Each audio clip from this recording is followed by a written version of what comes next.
요한복음 12장에는 예수님의 발에 부었다고 기록되어 있습니다.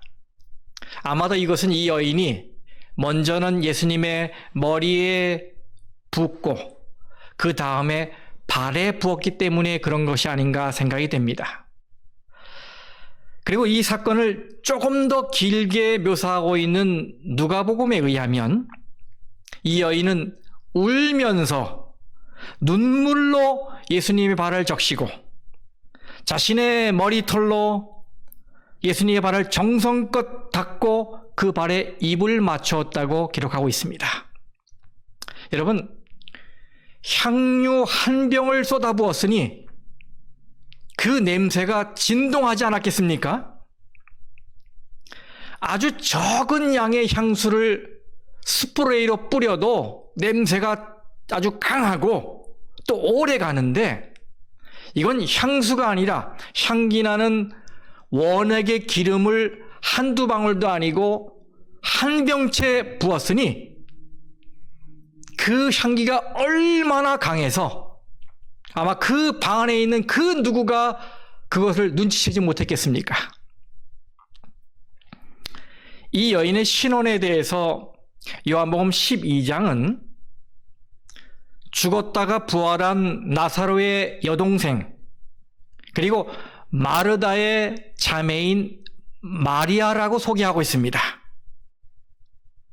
시대의 소망에는 이 여인을 예수님이 전에 7 귀신 들렸다가 해방시켜준 그 막달라 마리아라고 소개하고 있고, 또 이후에, 그러니까 그 이전에 이 바리새인 시몬에 의해서 죄를 짓게 된 여인으로 소개되어 있습니다. 그래서 우리는 이 여인을 요한복음 8장에 나오는 간음하다가 현장에서 붙들려 온 여인, 그래서 예수님에게서 용서를 받고 구원의 기쁨을 가지고 새 인생을 시작하게 된 그 여인으로 보는 것입니다. 여러분, 간음을 했다면 당연히 상대 남자가 있지 않겠습니까? 그런데 이 사건에는 그 남자가 등장하지 않지요. 그 이유는 바로 이 사건은 바리새인들이 예수님을 함정에 빠뜨릴 구실을 찾기 위해서 모함하여 만든 사건이기 때문에 그렇습니다. 그리고 이 여인은 그 모함에 미끼였던 것이지요.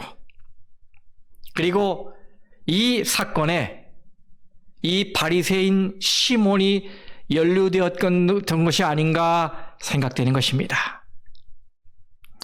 이런 해석이 가능한 이유는 누가복음 7장에서 이 여인을 그 동네에 죄를 지은 한 여자라고 소개하고 있기 때문입니다. 그리고 시몬이 이 여인에게 따가운 시선을 보내고 예수님에 대해서 속으로 생각하기를, 아니, 이 예수가 만일 선지자라면 이 온 동네가 다 아는 이 죄인을 이렇게 대하실 수 있어? 라고 하며 비난하는 것을 보면 알 수 있어요. 이 여인도 자신의 삶이 부끄러웠는지 당당하게 앞으로 오지 않고 성경 말씀에 예수의 뒤로 들어와 향유를 부었습니다. 이제까지 이야기를 종합해 볼 때 여러분, 이 현장에 있었던 바리새인 시몬의 심기가 불편했을까요? 네, 불편했을 거예요. 왜냐하면 아마도 자기와 관련있는 이 여인이 스포트라이트를 받으면서 등장한 것이 바로 자기가 숨기고 있는 이 부정이 드러나는 혹은 떠올리는 것이기 때문에 겁이 났기 때문일 수 있고요. 또 한편으로는 이 여인에게 모든 초점이 맞춰지는 것은 이 잔치의 호스트, 즉 잔치를 열고 초대한 주인인 자신이 뒤로 물러나서 주변인이 되는 것이기 때문에 기분이 언짢았을 것이라 생각됩니다. 그래서 마음속으로 이 여인과 예수님을 비난했던 것이지요. 그런데 그 마음을 예수님께서 다 아시고 이렇게 말씀하셨습니다. 누가복음 7장 40절에서 43절까지 말씀을 읽겠습니다. 예수께서 대답하여 이르시되 시몬아 내가 네게 이를 말이 있다 하시니 그가 이르되 선생님 말씀하소서. 이르시되 빚 주는 사람에게 빚진 자가 둘이 있어 하나는 500데나리온을 졌고 하나는 50데나리온을 졌는데 갚을 것이 없으므로 둘 다 탕감하여 주었으니 둘 중에 누가 그를 더 사랑하겠느냐. 시몬이 대답하여 이르되 내 생각에는 많이 탕감을 받은 자니이다. 이르시되 네 판단이 옳다 하시고. 예수님께서 한 비유를 말씀하셨습니다. 한 주인에게 500데나리온 빚진 종이 있었고 50데나리온 빚진 종이 있었습니다. 그런데 둘 다 갚을 능력이 없기 때문에 이 주인이 그 빚을 다 없던 것으로 해주었어요. 그러면 이때 누가 더 주인을 사랑하고 주인에게 더 감사하겠느냐라고 시몬에게 물으신 거예요. 그랬더니 시몬이 뭐라고 그럽니까?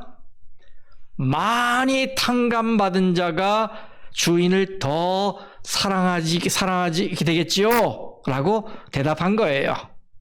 이때 예수님께서 다시 말씀을 이어가십니다. 44절에서 47절 말씀입니다. 그 여자를 돌아보시며 시몬에게 이르시되 이 여자를 보느냐? 내가 네 집에 들어올 때 너는 내게 발 씻을 물도 주지 아니하였으되 이 여자는 눈물로 내 발을 적시고 그 머리털로 닦았으며 너는 내게 입 맞추지 아니하였으되 그는 내가 들어올 때로부터 내 발에 입 맞추기를 그치지 아니하였으며 너는 내 머리에 감람유도 붓지 아니하였으되 그는 향유를 내 발에 부었느니라. 이러므로 내가 네게 말하노니 그의 많은 죄가 사하여졌도다. 이는 그의 사랑함이 많음이라. 사함을 받은 일이 적은 자는 적게 사랑하느니라. 여러분, 시몬은 예수님을 초대해 놓고는 그 흔한 접대의 예의도 갖추지 않았습니다. 예수님을 맞이하긴 했지만은 그저 형식적인 모습이었어요. 와도 그만, 안 와도 그만, 그런 태도였어요. 예수님이 그걸 지적하신 것이지요. 그런데 이 여인은 자기가 할 수 있는 모든 것을 동원해서 예수님께 사랑을 표현했습니다. 그녀가 한 행동 하나하나는 다 준비된 것이었고 의미심장한 것이었습니다. 물론 그녀는 남들에게 정상적으로 보이지 않을 행동을 했지요. 자신의 뺨을 흙먼지가 남아있는 예수님의 발에 비비고 물 대신에 눈물로 발을 적시고 수건 대신에 머리털로 정성스럽게 발을 닦았습니다. 사실 예수님께 이런 사랑을 보여야 할 사람은 누굽니까? 시몬이에요. 왜요? 시몬은 바리새인이기 때문입니다. 다시 말하면 성경을 가르치는 성경 교사였다는 말이에요. 그런데도 이 시몬은 무정했습니다. 그는 자신이 예수님께 빚진 것이 별로 없는 것으로 생각해서인지 용서받은 것도 별로 없으니 당연히 감사할 것도 별로 없다라고 생각했습니다. 그러나 이 여인은 마을에서 죄인으로 낙인 찍혔지만 예수님을 진실한 마음으로 대했고 자신이 예수님을 얼마나 사랑하는지 나타내 보였습니다. 자신은 예수님께 빚을 많이 졌다고 생각하고 용서를 많이 받았으니 당연히 많이 감사해야 한다라고 생각했던 것입니다. 성도 여러분, 이 두 사람이 이런 차이를 보이는 것은 무엇 때문이었을까요? 받은 교육이 달랐기 때문이었을까요? 처한 사회적 신분이 달랐기 때문이었을까요? 맥스 루케이도 목사가 지은 A Love Worth Giving이라는 책에는 아주 흥미로운 표현이 나옵니다. 그는 이 여인에게는 나누어줄 사랑이 풍부했지만 이 바리새인 시몬은 사랑을 나눠줄 게 없었던 이 이유가 바로 The 747 Principle, 747 원리 때문이었다고 설명합니다. 이것은 예수님의 이 말씀에 근거한 거예요. 여러분 이 말씀을 같이 읽어보세요. 누가복음 7장 47절 말씀 시작. 사함을 받은 일이 적은 자는 적게 사랑하느니라. 여러분 그러면 시몬은 예수님에게서 은혜를 적게 받았기 때문에 적게 사랑한 것일까요? 아닙니다. 이 시몬은 예수님에게서 살았지만 죽은 자보다 못한 나병에서 구원받은 사람이에요. 얼마나 큰 사랑과 은혜를 받은 사람입니까, 여러분? 그런데도 그는 그것을 가슴 깊이 새기지 않았어요. 이 영적 자만에 빠져서 주님의 은혜에 냉랭하게 반응한 것입니다. 게다가 한술 더 떠서 예수님이 선지자이신지 의심했잖아요. 그러니 이 마음에 은혜가 없으니 나눠줄 게 없었던 것이지요. 하지만 이 여인은 자신이 죄인이라는 사실을 통감하고 있었고 예수님이 자신의 죄를 용서해줬다는 사실을 깊이 느끼고 있었고 그래서 또 자신의 오라버니를 죽음에서 부활시켜 주셨기 때문에 이 마음은 감사로 가득 차 있었습니다. 그런데 예수님에게서 당신의 죽음이 다가오고 있다는 말씀을 들었을 때 이 여인은 깊은 슬픔에 빠졌습니다. 그래서 예수님이 살아계실 때 예수님에게 자신의 진정한 마음, 헌신, 사랑을 보여야 되겠다라고 생각하고는 큰 마음을 먹고 아주 비싼 향유를 샀던 것입니다. 그래서 예수님은 이 여인이 당신에게 그렇게 정성을 다해 사랑을 표현한 이유는 바로 그녀가 용서를 많이 받은 것을 증거하는 것이라고 말씀하신 겁니다. 많이 받았으니 많이 줄 수 있었단 말이에요. 더 정확하게 말하면 이 여인은 용서를 많이 받고 은혜를 많이 받은 것을 잊지 않고 있었다, 이 말인 것입니다. 이런 말이 있죠. 사랑도 받아본 사람이 베푼다. 그렇죠? 사랑을 받아본 적이 없는 사람은 사랑을 줄 수가 없어요. 여러분, 가진 것이 없는데 어떻게 주겠습니까? 없는데 짜 내려니 얼마나 힘이 들겠습니까? 우리는 우리의 의지로 사랑을 만들어낼 수 없습니다. 사랑의 능력은 오직 하나님에게서 나오는 것이기 때문에 그래요. 사랑은 요술방망이를 휘둘러서 만들 수 있는 게 아닙니다. 그런데도 마치 우리는 우리 속에 사랑을 찍어내는 사랑 생산 공장이 있는데 그저 부품 몇 개가 부족해서 사랑을 만들어내지 못하는 것으로 생각해요. 그래서 조금만 노력하면 사랑을 만들 수 있다고 생각합니다. 여러분, 천만에요. 우리는 하나님의 도움이 없이는 그 누구를 진정으로 사랑할 수 없습니다. 잠시 동안은 사랑할 수 있겠지요. 사랑하는 폼은 잡을 수 있을 겁니다. 마치 이 시몬이 문을 열고 예수님을 영접했듯이 말입니다. 그러나 우리는 이 소셜한, 이 사교적인 교제의 그 이상을 넘어가야 하는 것입니다. 그래서 시몬은 거기서 머물렀던 것이지요. 사람들은 용서하고 사랑하라 라는 말씀이 주어지니까 이렇게 결심해요. 그래, 용서를 어떻게 하는지는 잘 모르겠지만 오늘부터 한번 해보자. 그래, 얼마나 힘이 들지는 모르겠지만 하라고 하니 저놈의 인간을 내가 사랑 한번 해보자. 그래, 사랑해야 한단 말이지? 오케이, 해보지 뭐. 이렇게 결심을 해요. 노력합니다. 이를 악물고 말입니다. 용서하려고 사랑하려고 몸부림을 칩니다. 안 되니까 더 애를 쓰고 노력합니다. 그래, 용서하고 사랑하다 죽는 한이 있더라도 하라고 하니까 한번 해보자.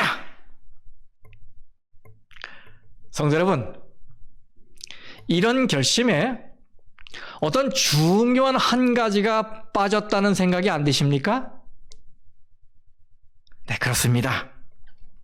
우리는 사랑하기 위해서 내디뎌야 할 우리의 첫 걸음은 내가 먼저 사랑을 받는 자리로 향해야 하는 것입니다.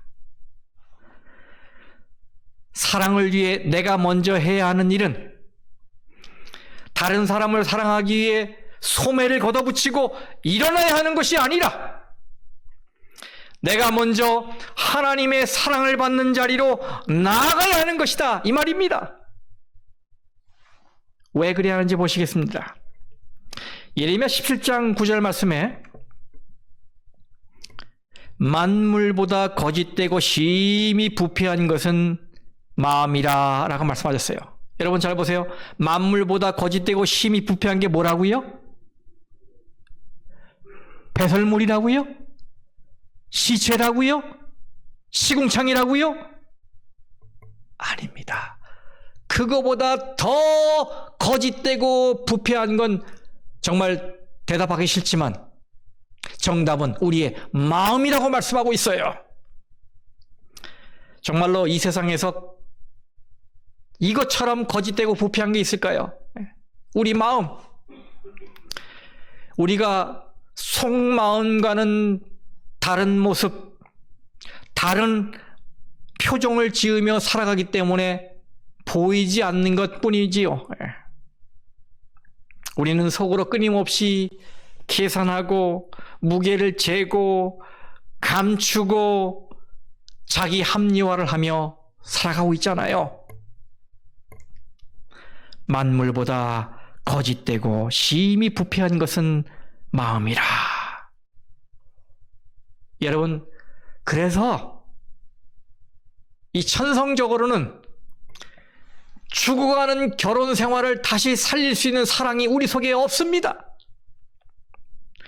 그래서 식어가는 우정을 끝까지 붙들고 있을 헌신은 우리에게 없습니다. 그래서 내 마음에 상처를 주는 사람을 그래도 용납하고 용서해 줄 관용이 우리에게 없습니다. 그래서 감사도 모르고 늘 불평만 하는 사람을 참아내는 인내가 우리 속에 없습니다. 이것은 열정이 있다고, 긍정 마인드를 갖는다고, 결심한다고 될 일이 아닙니다. 그래서 속이 없는데 짜내려니 신경질만 하는 거예요. 화만 나는 것입니다. 속만 상하는 것이지요. 그러므로 우리는 다시 시작해야 합니다. 누군가를 용서하고 사랑하고 참기 위해서는 이제 방향을 바꿔야 합니다. 어떻게 바꿔야 할까요? 네, 먼저 하나님의 사랑을 받는 자리로 나아가야 합니다. 그리고 시몬처럼 하지 말고 이 여인처럼 하나님의 사랑과 하나님의 은혜를 기억하는 방향으로 가야 하는 것입니다. 우리 속에 없는데 나누어 주려고 애를 쓰는 것은 우리 은행 나의 계좌에 돈은 없는데 체크를 막 남발해서 발행하는 것과 똑같습니다. 여러분, 이러면 우리 인생이 폭망하는 거 아시죠? 그러므로 성도 여러분, 형제를 사랑하기에 앞서 먼저 자신을 하나님의 사랑으로 채우게 되길 바랍니다. 그리고 이 사랑이신 하나님께서 사랑을 수혈받고 은혜를 수혈받는데 그거 잊지 마시고 그걸 기억하시기 바랍니다. 자꾸 명상하시고 떠올리시기 바랍니다. 그래야만 우리가 누군가를 사랑할 수 있는 힘이 생기는 거예요. 하나님의 사랑에 젖어야 돼요, 먼저. 그래야 나눌 수 있는 힘이 생기는 것입니다. 그래서 여러분, 사랑에도 순서가 있나요? 네. 사도 요한이 그것을 우리에게 가르쳐주고 있습니다. 사도 요한은 우리에게 이 체크를 발행하기 전에 먼저 은행 어카운트에 잔고를 채우라라고 말하고 있어요. 그리고 그 잔고 채우는 방법을 얘기해 주고 있습니다. 요한일서 4장 9절에서 10절 말씀입니다. 이 말씀 우리 같이 합심해서 읽어보겠습니다. 시작. 하나님의 사랑이 우리에게 이렇게 나타난 바 되었으니 하나님이 자기의 독생자를 세상에 보내심은 그로 말미암아 우리를 살리려 하심이라. 사랑은 여기 있으니 우리가 하나님을 사랑한 것이 아니요 하나님이 우리를 사랑하사 우리 죄를 속하기 위하여 화목제물로 그 아들을 보내셨습니다. 아멘. 여러분, 우리가 하나님을 사랑하는 게 아니라 하나님이 우리를 먼저 사랑하셨습니다. 기억하셔야 해요. 이 사실을 깨달을 때 우리의 이 마음 어카운트에 잔고가 쌓이기 시작하는 것입니다. 우리가 이렇게 계좌 입금을 하게 되면 이제는 형제를 위해서 체크를 나눠줄 힘이 생기는 거예요. 그 다음 말씀을 보실까요? 4장 11절 다 같이 읽어보겠습니다. 시작. 사랑하는 자들아, 하나님이 이같이 우리를 사랑하셨은즉 우리도 서로 사랑하는 것이 마땅하도다. 그렇습니다. 너희가 먼저 큰 은혜를 받았으니 이제는 그 은혜, 그 사랑을 형제들과 나누며 살라, 이 말씀인 것입니다. 사도 바울이 이렇게 권면하고 있지요. 에베소 3장 17절 말씀입니다. 에베소 3장 17절 말씀. 믿음으로 말미암아 그리스도께서 너희 마음에 계시게 하시옵고 너희가 어디 가운데서? 사랑 가운데서 뭐가 박히고? 뿌리가 박히고 터가 굳어져서. 네, 여러분, 여기 이 사랑이란 말은 헬라어로 아가페예요. 아가페 속에 뿌리를 박고 살라, 이 말입니다. 그렇습니다, 여러분. 나무는 뿌리가 땅속 깊숙한 곳에 박혀 있어야 제대로 설 수 있고 살 수 있어요. 그런데 나무가 흙 속에 뿌리를 내리지 않으면 어떻게 됩니까? 예, 조금만 힘주어 밀면 그냥 쓰러지는 것입니다. 그냥 쓰러지는 거예요. 외쪽으로는 서 있는 것 같아도 사는 게 아닌 것입니다. 바리새인 시몬의 문제가 이것이었어요. 율법학자라는 타이틀은 가지고 있어서 근사해 보였지만 한두 번 슬쩍 밀치기만 해도 쓰러질 형편이었던 거예요. 왜? 마음에 사랑이 차있질 않기 때문에. 남의 일 같지 않지요? 성도 여러분, 혹시 여러분도 혹 사람들에게서 쉽게 상처받고 쉽게 깨어지고 쉽게 넘어지십니까? 만일 그렇다면 여러분은 잘못된 곳에 뿌리를 내리고 있는 것입니다. 혹 여러분 어쩌면 사람들의 변덕스러운 사랑에 기대어 뿌리를 내리고 있는지 모르겠습니다. 혹 여러분 어쩌면 사랑하기로 작정한 여러분의 연약한 결심에 뿌리를 내리고 있는지 모르겠습니다. 요한이 말하고 있죠. 요한일서 4장 16절에 하나님이 우리를 사랑하시는 사랑을 우리가 알고 믿었노니. 그렇습니다, 성도 여러분. 하나님은 사랑이십니다. 사랑의 샘, 사랑의 근원이십니다. 우리는 먼저 이것을 알고 믿어야 합니다. 사랑은 우리 속에서 나오는 것이 아니고 하나님에게서 나오는 것임을 알고 믿어야 합니다. 그러니 어떻게 해야겠습니까? 검은 머리가 팥뿌리가 되도록 사랑했노라고 서약해놓고선 그 서약을 헌신짝 버리듯이 버린 배우자를 어떻게 다시 사랑할 수 있을까요? 나를 함부로 대하고 나를 무시하는 그 누구를 어떻게 다시 사랑할 수 있을까요? 내 호의와 내 신뢰를 저버리고 내 마음에 상처 준 사람을 어떻게 다시 사랑할 수 있을까요? 네, 그 방법은 먼저 우리가 하나님의 큰 사랑을 받은 자라는 사실을 깨닫는 것입니다. 먼저 우리가 엄청난 죄를 용서받은 은혜를 받은 사람이라는 사실을 깨닫는 것입니다. 그리고 하나님의 사랑을 깊이 명상하는 것입니다. 오늘도 저와 여러분에게 엄청난 하늘의 은혜가 쏟아지고 있잖아요. 여러분 느끼십니까? 이 안식일에 하나님의 축복과 평강이 여러분 곳곳에 여러분 마음에 임하는 거 느끼십니까?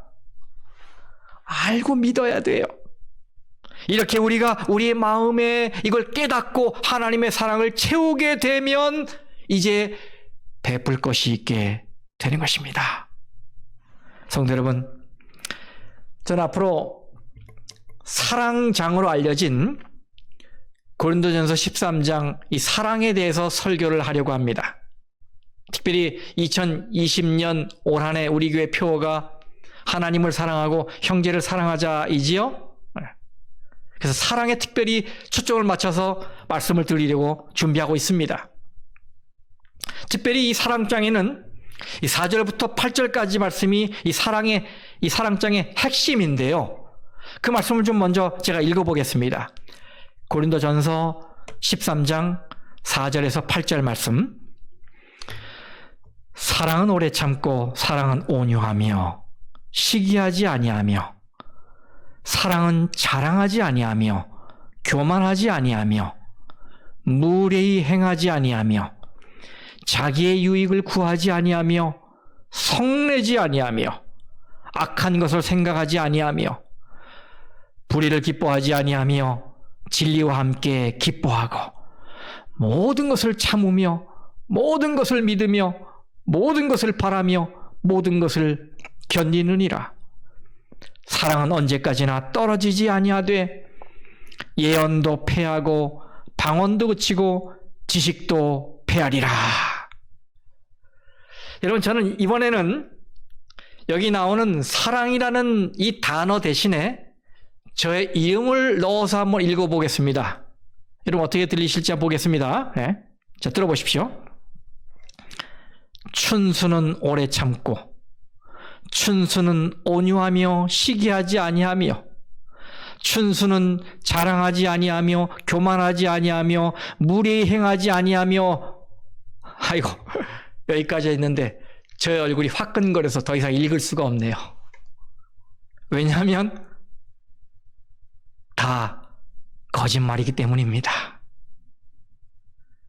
제가 연기를 잘해서 연기 대상감이에요. 그래서 사람들이 저를 그렇게 보는 사람도 있을 겁니다. 하지만 저하고 가까운 제 아내와 제 아들딸에게 물어보면 금방 드러나거든요. 이것이 저의 모습이에요. 이 사랑에 대한 말씀들은 제가 도저히 도달할 수 없는 기준들입니다. 분명 저뿐만 아니라 이 말씀을 듣는 여러분도 다 그렇게 생각하실 줄 믿습니다. 그런데 이번에는 이 사랑이라는 말 대신에 예수님의 이름을 넣어서 읽어보겠습니다. 예수님은 오래 참고, 예수님은 온유하며 시기하지 아니하며, 예수님은 자랑하지 아니하며, 교만하지 아니하며, 무례히 행하지 아니하며, 자기의 유익을 구하지 아니하며, 성내지 아니하며, 악한 것을 생각하지 아니하며, 불의를 기뻐하지 아니하며, 진리와 함께 기뻐하고, 모든 것을 참으며, 모든 것을 믿으며, 모든 것을 바라며, 모든 것을 견디느니라. 예수님은 언제든지 떨어지지 아니하되 예언도 패하고 방언도 그치고 지식도 패하리라. 여러분, 딱 들어맞는 말씀이지요? 얼마나 어울리는 말씀입니까? 여러분, 하나님이 이런 사랑으로 먼저 우리를 사랑하셨다는 사실을 기억하시기 바랍니다. 우리는 이런 사랑을 받는 사람들입니다. 하나님 우리를 인격적으로 대하시고 온 열정과 성의를 다해서, 마음을 다해서 우리를 사랑하십니다. 우리의 사랑은 불완전하고 잠시뿐이지만 하나님은 완전하고 영원한 사랑을 우리에게 주십니다. 하나님은 오늘도 변함없이 우리를 사랑하고 계셔요. 그러니 만일 여러분이 그 사랑을 받아들이기만 한다면, 만일 여러분이 그 사랑을 알고 믿기만 한다면, 그리고 떠올리고 명상하기만 한다면, 분명 여러분의 마음은 하나님의 사랑으로 가득 차서 이웃을 향해, 형제를 향해 사랑을 베풀 큰 능력이 마음에 가득 차게 될 것을 믿습니다.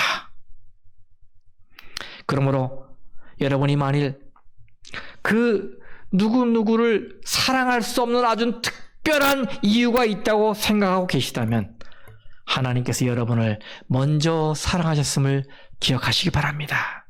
그리고 하나님이 여러분에게 그 누구누구를 사랑할 힘을 주시기를 간절히 기도합니다. 누군가를 용서하기 힘들 때, 누군가에게 친절을 베풀기 힘들 때, 누군가를 불쌍히 여기기 힘들 때 하나님이 여러분을 사랑하신 것을 기억하십시오. 누군가를 세워주는 것이 힘이 들 때 하나님이 나를 먼저 세워주신 것을 기억하십시오. 하나님은 오늘 우리에게 이렇게 말씀하십니다. 이미 내가 너에게 쏟아 부은 사랑을 기억하고 그 힘으로 형제를 사랑하며 살라. 성도 여러분, 사랑을 실천하기 위해서 먼저 하나님의 사랑을 받는 자리로 나아가시기 바랍니다. 그리고 거기에서 먼저 하나님의 사랑에 깊이 젖으시기를 간절히 바랍니다.